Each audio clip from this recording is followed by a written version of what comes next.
हुआ। आज जम्मू कश्मीर की जनता ने 370 धारा से मुक्ति का दौर देखा। आज सांस्कृतिक व राष्ट्रवाद की विचारें और मजबूत हो रही हैं।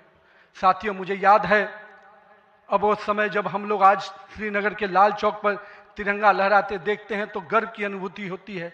हमने वो दौर भी देखा था जब पाकिस्तान के झंडे लहरा रहे थे और दिल्ली की सरकार बैठकर मौन बैठी थी उस समय, क्योंकि वो समय हम लोगों ने युवा मोर्चा के कालखंड में काम करने का जब मौका मिला था तो हमने देखा था उस समय जब माननीय प्रधानमंत्री जी उस कालखंड से 370 को समाप्ति किए तो कहीं ना कहीं पूरे कश्मीर की फिजा बदली है और आज कश्मीर का लाल चौक तिरंगे से लहराया नहाया नजर आता है। ये परिवर्तन हमारे देश में आया है।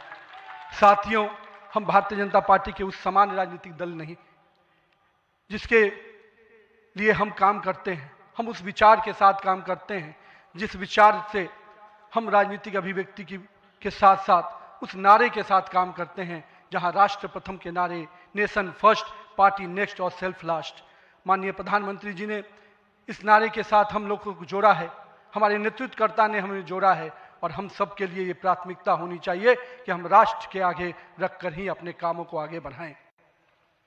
साथियों, हम अपने नेतृत्वकर्ता के संघर्ष और बलिदान से सीखने की आवश्यकता है।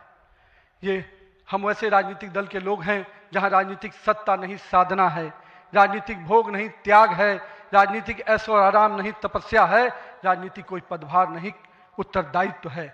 तो आइए हम सब कार्यकर्ता इस संकल्प के साथ अपने नेतृत्वकर्ता के इस परिश्रम और पुरुषार्थ के साथ अपने आप को जोड़ें।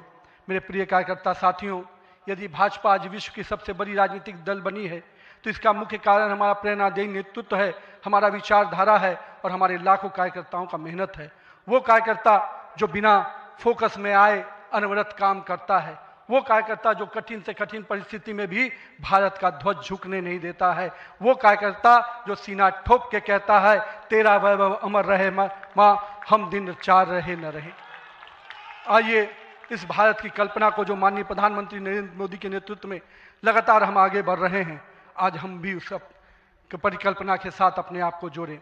हमारे नेताओं कार्यकर्ताओं का परिश्रम ही है जो आज हम यहाँ तक पहुँचे हैं, लेकिन वर्तमान पीढ़ी को भी अपने हिस्से का त्याग, तपस्या और पुरुषार्थ करना होगा, क्योंकि विकसित भारत के अगर संकल्प को सिद्धि तक पहुंचाना है, एक ऐसा भारत जहां समृद्धि भी हो, सशक्त भी हो, समरस भी हो, आत्मनिर्भर भी हो, तो हमारे कालखंड के कार्यकर्ताओं को भी अपने हिस्से का पुरुषार्थ, त्याग और तपस्या करना पड़ेगा। साथियों, हमारे प्रधानमंत्री जी ने हमेशा अलग अलग समूहों की बात की। अमृतकाल के लिए 4 समूहों की जो बात की उसमें युवा, महिला, किसान और गरीब है। हमें अब इन नई पहचानों के साथ आगे बढ़ना है, तभी हम आधुनिक, प्रगतिशील और विकसित भारत की कल्पना को साकार कर पाएंगे। आज 15 अगस्त 2024 के दिन जब माननीय प्रधानमंत्री जी ने आज भी उसकी चर्चा की और 15 अगस्त 2024 को जब लाल किले की प्राचीर से माननीय प्रधानमंत्री जी ने युवाओं को सार्वजनिक जीवन में आने का आह्वान किया, तो मैं देश के युवाओं से कहना चाहूँगा, राजनीति से दूरी समाधान नहीं, सक्रिय भागीदारी ही समाधान है। आइए एक सकारात्मक राजनीति के लिए युवाओं को आगे आने की आवश्यकता है। लेकिन साथ ही साथ मैं युवा साथियों से कहूँगा, मेरे भाइयों, राजनीति शॉर्टकट नहीं है, राजनीति 100 मीटर का रेस नहीं है, राजनीति लॉन्ग मैराथन है जहां स्पीड का नहीं स्टेमिना का टेस्ट होगा। तो आइए राजनीति के इस पिच पर हम अपनी जड़ों को मजबूत कर कर काम करें। और भारतीय जनता पार्टी का वॉच टावर तो बहुत स्ट्रांग होता है मित्रों, इसलिए आप अपने बूथ में निरंतर रूप से काम करते रहिए, अपने मंडल में काम करते रहिए। भाजपा का वॉच टावर, भाजपा का केंद्रीय नेतृत्व इतना मजबूती तरीके से हर पारी से नजर रखता है, कहीं ना कहीं आपको भी उस मुकाम तक पहुंचाएगा।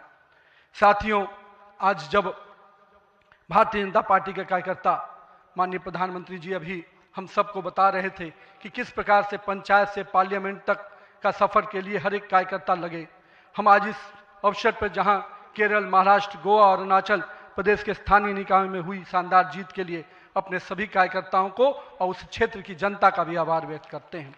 लेकिन मित्रों, अगर पंचायत से पार्लियामेंट का सफर तय करना है और लगातार हर जगह पर भारतीय जनता पार्टी का परचम लहराना है, तो हमको अपने समय के लिए पूरा मेहनत और परिश्रम की पराकाष्ठा करनी होगी। क्योंकि अगर 2047 का विकसित भारत बनाना है तो हमको भी अपने पूरे मेहनत और परिश्रम के साथ उसमें जुड़ना होगा। साथियों, हाल में हमने देखा किस प्रकार से तमिलनाडु के एक पहाड़ी के पवित्र कार्तिकेय दीपम को रोकने का प्रयास विपक्षी दलों के द्वारा किया गया। यह नहीं है कि इसे रोकने के लिए विपक्ष के लोगों ने साजिश नहीं की। हमें याद है, हम लोग अभी हाल में देख रहे थे किस प्रकार से न्यायाधीश के विरुद्ध भी महाभियोग लाने का प्रयास किया गया। आज हम जब सोमनाथ की बात करते हैं और स्वाभिमान पर्व मनाने की प्रयास करते हैं तो विपक्षी दलों के लोगों को तकलीफ होती है। हमारा मानना है कि इस तरह की परंपराओं को रोकने वाली ताकतों को परास्त करने की आवश्यकता है।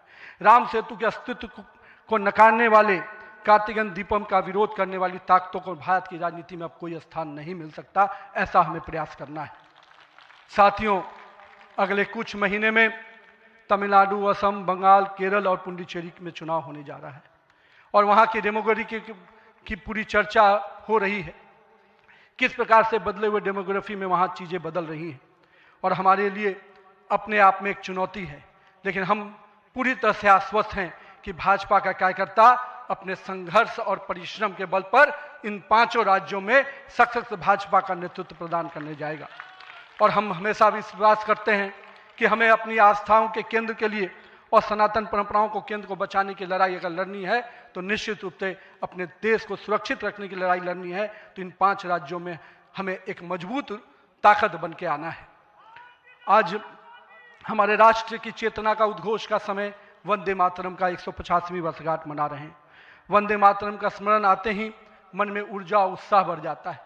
हमें पूरा ध्यान में है कि एक एक व्यक्ति जब वंदे मातरम का जय घोष करता है तो उसके अंदर से जो ऊर्जा आती है वही ऊर्जा इस देश को आगे बढ़ाने में काम आती है।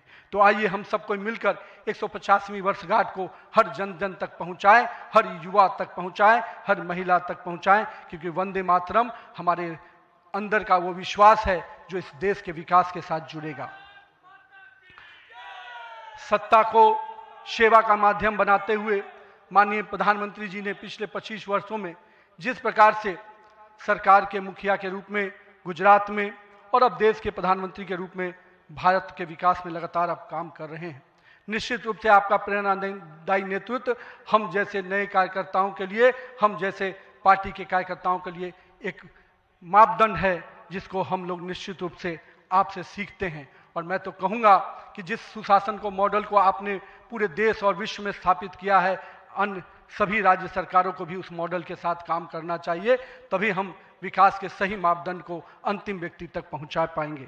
आइए हम सब मिलकर विकसित भारत के संकल्प को पूरा करने की भागीदारी सुनिश्चित करें। एक शक्तिशाली गतिमान संगठन के साथ राष्ट्र निर्माण की इस यात्रा को नई ऊंचाइयों तक लेके चले। भारत माता की जय। वंदे मातरम।